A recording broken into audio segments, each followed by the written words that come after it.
Hey, Tui, are you telling me that they made a musical out of Back to the Future?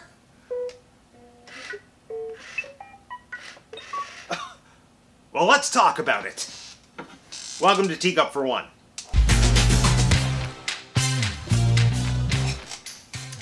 My name is Matt, and I have 2 degrees.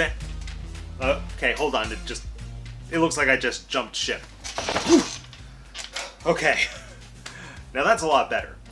You could say, my outfit found its glory in a stainless steel DeLorean. That's right, today. That's actually a song. Today we are talking about Back to the Future, the musical. And if you weren't aware, Back to the Future is now a musical. It is the biggest thing in the West End, which is like England's Broadway. And Back to the Future the musical has been a long time coming.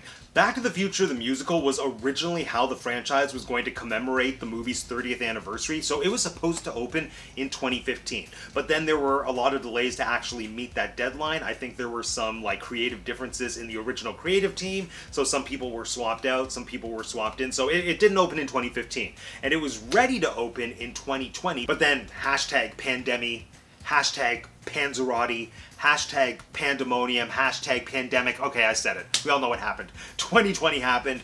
The pandemic came in. It halted the production for almost 2 years, but then it finally managed to open, I believe, late last year. So yes, Back to the Future the musical is finally here. And by all reports, the production is outstanding. It's been getting rave reviews. I think I know one person who saw it, and she was raving about it on Facebook. And from everything that I've seen, it looks like this is a show that is a visual spectacular. It looks like a show that is absolutely banking on your nostalgia and the special effects. But that just makes me wonder, is the material itself, the written material, the songs, the score, the script, is it good enough to hold its own outside of the crazy production value? Well, I really have no answer, because there is no way in bleep that I'm going to be able to ride a DeLorean over to England to see this production. But I'll tell you what I was able to do. I was able to listen to the soundtrack, because they recently released the entire soundtrack, and I listened to it, and I have some thoughts. And those are thoughts that I'm going to share with you here, today, right meow. Let's talk about Back to the Future, the musical, the soundtrack, the review. I'm going to start with the things that are good. First of all, when it comes to Back to the Future, the music ingrained in the original film is top tier.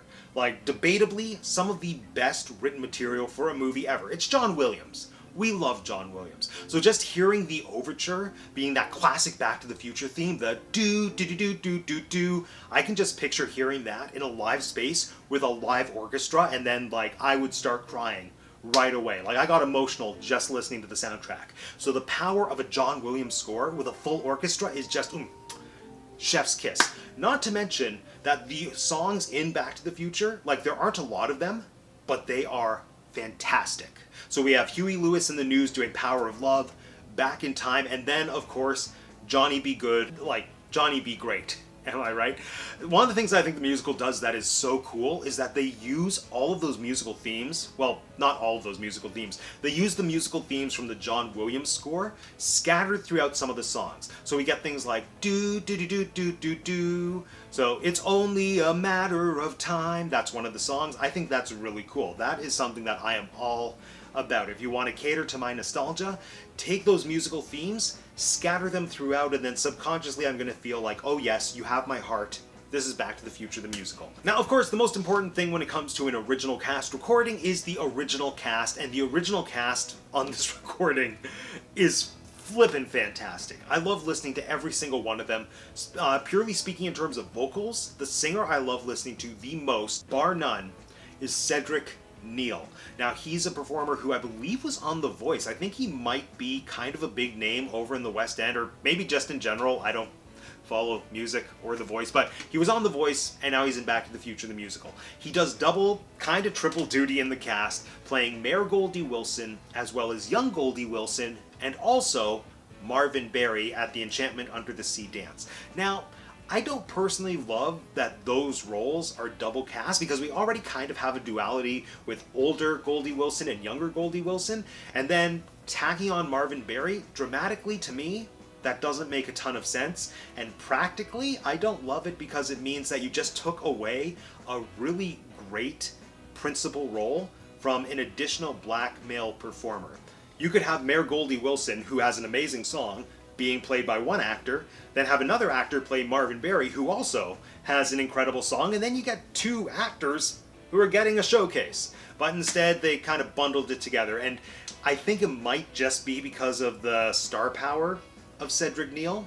But regardless of the reason, even though in theory I don't love it, listening to the soundtrack I absolutely do, because Cedric Neal's voice is just like liquid gold. And we get to hear so much vocal range from him, because Goldie Wilson's song is more like a gospel rock song that has this really beautiful 1950s vibe. But then as Marvin Berry, we get this smoother R&B, almost jazz type sound. I'm not a music person, but I think that would be the right genre. I don't know. Anyway, we hear so many different colors of his voice, and it's brilliant. We love Cedric Neal. Then of course we have Marty McFly himself, who is played by Olly Dobson. Olly Dobson, I mean, what can I say? He's fantastic. He is a vocal powerhouse, but also he nails his Michael J. Fox impersonation to a T. He has every vocal nuance, like, down. It's like listening to Michael J. Fox if Michael J. Fox could sing. So I do think Olly Dobson is the entire package for singing Marty McFly.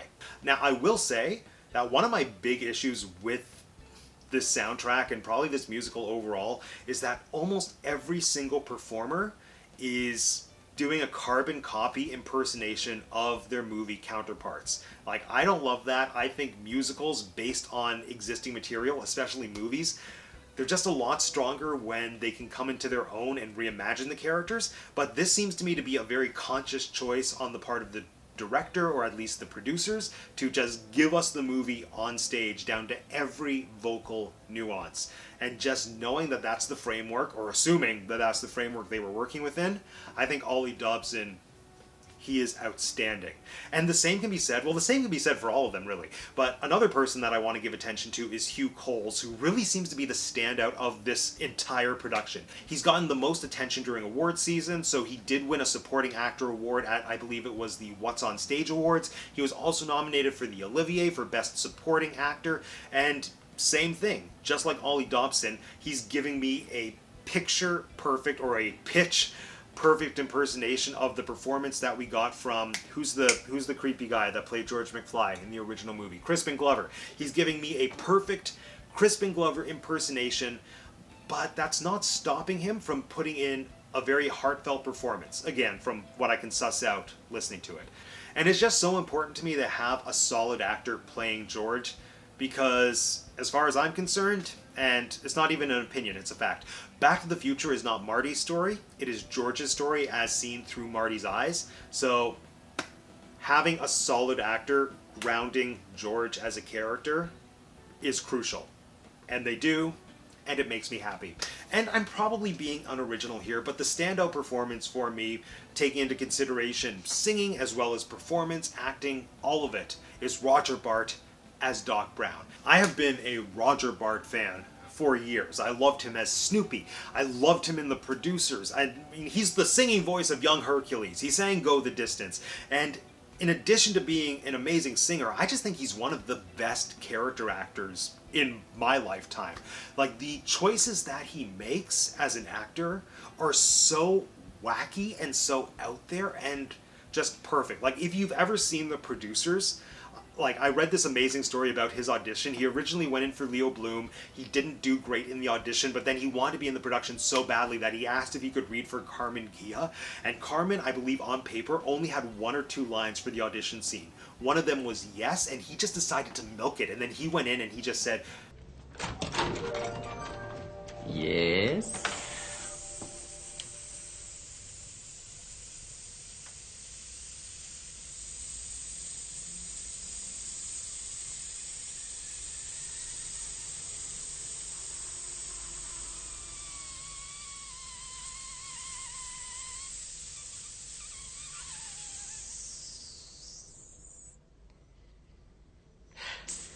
which has like stayed in The Producers as an integral part of the comedy. And that's all Roger Bart. That's all Roger Bart, just milking a role and finding comedic potential where other people wouldn't have thought there was any comedic potential. Anyway, I love Roger Bart. So I think he was the perfect person to reimagine Doc Brown. And that's what he does. He reimagines him. I do think Christopher Lloyd's performance is the performance that is the easiest to caricaturize and the easiest to impersonate. And whether it was a choice that he made or if he was given more creative freedom than the other performers, I don't know. But the fact remains that when you listen to Roger Bart as Doc Brown, that is the one role where we're not getting a beat for beat, perfectly nuanced copy of the film. He is giving us a character that is completely wacky and out there, but completely original at the same time. Like, there's this amazing part when he's talking about how to generate 1.21 gigawatts, and the line is a bolt of lightning. In the movie, I think Christopher Lloyd does something like, the only way to do it is a bolt of lightning. But then Roger Bart's interpretation is, the only way is a bolt of lightning. Then Marty's like, what'd you say? I said a bolt of lightning. And just that little shift there, it sounds like a Christopher Lloyd thing, but it's not. It's completely Roger Bart taking the role and making him his own, and I love that. I'm sorry if you sat through however many minutes that was of me just ranting about Roger Bart, but I really love Roger Bart. Alright, so that's the good. That's the standouts. Honoring the original John Williams music, giving us the Huey Lewis songs. Granted, I don't think they were in the right place, but we'll talk about that in mere moments. And the cast. The cast, solid. Moving on to the stuff that I would say, I don't want to say the bad, but the ungood. And I think the thing that's the most ungood is the music. Now, hear me out. I know I said the music is one of the best parts of Back to the Future, the film, and yes, the soundtrack is great when it's bringing us those musical themes and those songs, but aside from the music that the movie gave us, the original songs, I don't think they're anything special. The bottom line, in my opinion, is that the original songs just don't meet the standard that was set by the John Williams and the Huey Lewis songs from the film. And this musical had a golden opportunity served to it on a silver platter by merit of the fact that it's a story that takes place in both the 1980s and the 1950s. These are two decades that have very distinct, very different musical styles. And in watching interviews with the key creative team, they acknowledged that. They said, we were blessed because the 80s has a distinct sound and the 50s has a distinct sound. But I hear that interview and I'm just thinking, why didn't you take better advantage of it? The 1950s songs, yes, they do sound very 1950s. And I don't know, maybe I just want to have my cake and eat it too, or whatever that saying is, but it sounds like 1950s music in the boring way. I don't know how to better describe that. And when it comes to the 1980s music, it doesn't sound distinctly 80s enough for my taste. There's one song that does, which is Doc Brown's song, It Works. They get the synths going, it has this fun, nostalgic 1980s vibe, but then the other songs, I don't know, they're 1980s light. They just sound like nice, generic musical theater songs. They sound like the theme songs from 1980s TV sitcoms. They're nice, but there's nothing super memorable about them. And I think they missed out on an opportunity to do a fusion between those two styles, because Back to the Future is the story of a 1980s musician finding himself in the 1950s. So, to me, I want to hear 1950s songs with a 1980s approach. I think that's why Johnny B. Good in the original film is so Johnny B. Good. See what I did there? It was kind of a stretch, but so are most of the choices made for this musical. But it's a 1950s song that just has this 80s edge to it, and I love that. And if we had more of that in the original songs, maybe I would have liked the soundtrack more. Although granted, we do kind of get that in Put Your Mind to It, but Put Your Mind to It, I don't think is a great song, so I don't know. I don't know. And I don't think it helps that they backloaded all of the songs that Back to the Future fans have been waiting for. Power of Love, Johnny B. Good, and Back in Time. All of those happen, I would say, probably within the last 20 minutes, maybe half hour of the show. So you spend the entire evening waiting to hear these songs that you know and love, and you don't get them until the very end. And maybe that's why so many people say that they love the show, because it ends on a high note. It ends by finally giving you what you wanted. But I think the soundtrack overall would be a lot stronger if they created a foundation with those three songs. Power of Love as an opening number, Back in Time as the Act 1 closer, and then you have Johnny B. Good as the 11 o'clock number. If you do that, you're starting off strong, you have a strong finish to the first act, and then you wrap up with like the best song, debatably, in the entire piece. And that was a moment that almost made me physically angry while I was listening to the soundtrack, because we get Power of Love, like a couple bars of it, right at the top when Marty is auditioning for Battle of the Bands. We get that do do do do do do do do do boom boom boom boom, Power of Love. We get that, but then he's cut off by Strickland saying, no, stop it, you're a slacker, you're gonna fail, you have no future, something. And then they don't finish the song. It is such a tease. And Power of Love, it just kickstarts Back to the Future, the movie, with such a burst of energy that I need that from the stage show. And maybe it doesn't have to be Power of Love the song, but it needs to be something that gives me that same like oomph, that same kick, that same blast of energy that propels me into the story, and I don't get that from the songs that open the show. And Power of Love, in my opinion, could so easily be rearranged and adapted to be a solid opening number, like a solid introduction to Hill Valley, to all of the characters. Just imagine if that was Marty McFly's I Want song. I don't really think Marty has an I Want song, which kind of goes against the rules of musical theater, but it's a conversation for another day. Imagine if Power of Love was the opener, and then if adult Lorraine, like 1985 Lorraine, had a slow, sad reprise of Power of Love when she is reflecting on her relationship with George. That would be heartbreaking, that would be beautiful, that would be Back to the Future. But we don't get that. Instead, we get that song, Is Anybody Home? And I don't know, I don't feel Lorraine's sadness in that song. I don't feel the tragedy of the McFly family dynamic. I think they're just kind of playing into the laughs and not weighing it down with the stuff that weighs it down. And then when we look at Back in Time, not as popular a song as Power of Love, but just as good a song. Now, the way that they place it, it's very reminiscent to me of how they place Bohemian Rhapsody in We Will Rock You, and they just tack it on as an encore at the very end.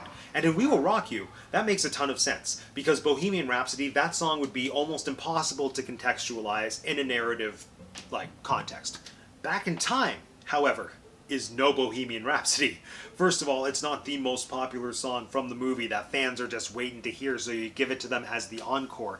And if you look at the lyrics, it would not be that hard to contextualize it into the halfway point. Like, the halfway point in the musical right now is more or less when Marty says, Doc, please, you have to help me get back to my time. Help me get back in time. Same with what I said they should have done with Power of Love. Just rearrange the song, adjust the lyrics ever so slightly. It suits what Marty is fighting for dramatically. Plus, it gives us that little bit of Back to the Future familiarity, and it's just a really great song to close out Act 1. Compared to what we have now, which is, there's something about that guy. And then all the people just want to figure out what it is about Marty. And I don't want to judge the musical as a whole solely based on the soundtrack, but let's be honest, that's what I've been doing for this whole video. That's what I'm going to keep doing. Let's run with it. The impression that I get from listening to the soundtrack is that this production is focusing more on fan service than it is on properly serving the story. It's assuming that the majority of the audience is coming in already knowing the movie, and it's recreating the moments that they know and love from the movie. The songs are devoting a lot of time and attention to side characters that might be more entertaining and more quotable from the original film, at the detriment of paying attention to characters that I feel serve the narrative in a more important way. Perfect example, Mayor Goldie Wilson is more present in this musical than Biff Tannen. Now, don't get me wrong, Mayor Goldie Wilson is a hero. We love Mayor Goldie Wilson. He has one of the best lines in the entire film. Mayor! I could run for mayor. And I'm positive Mayor Goldie Wilson has an incredible story that is worth telling. But his story has nothing to do with Marty and George. And yet, Goldie has a big show-stopping number that doesn't contribute that much to the plot. Like, outside of the narrative, it is probably one of my favorite original songs for the musical, but it doesn't contribute anything to the, like, core relationships of Back to the Future. And then our main antagonist, Biff, gets like half of a song in Act 2 about how he's going to beat up Marty. And I know that this really has nothing to do with the soundtrack, but I did find a slime tutorial, if you know, you know, on the YouTube showing the bows of Back to the Future the musical, and Goldie Wilson gets to bow after Biff. So the order goes Biff, Goldie, George and Lorraine, Marty and Doc.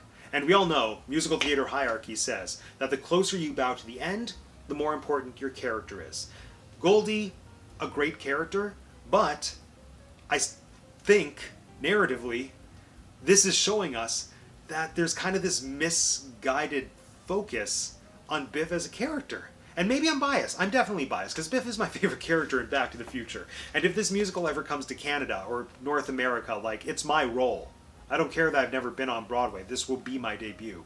But Matt's narcissism aside, the lack of Biff presence in this musical, the fact that he has just as much time to at least sing on the soundtrack as, like, Marty's brother and sister, the fact that he has less of a presence than Goldie Wilson is indicating to me that the musical has lost sight of the heart of the story, which is the conflict between George and Biff and Lorraine.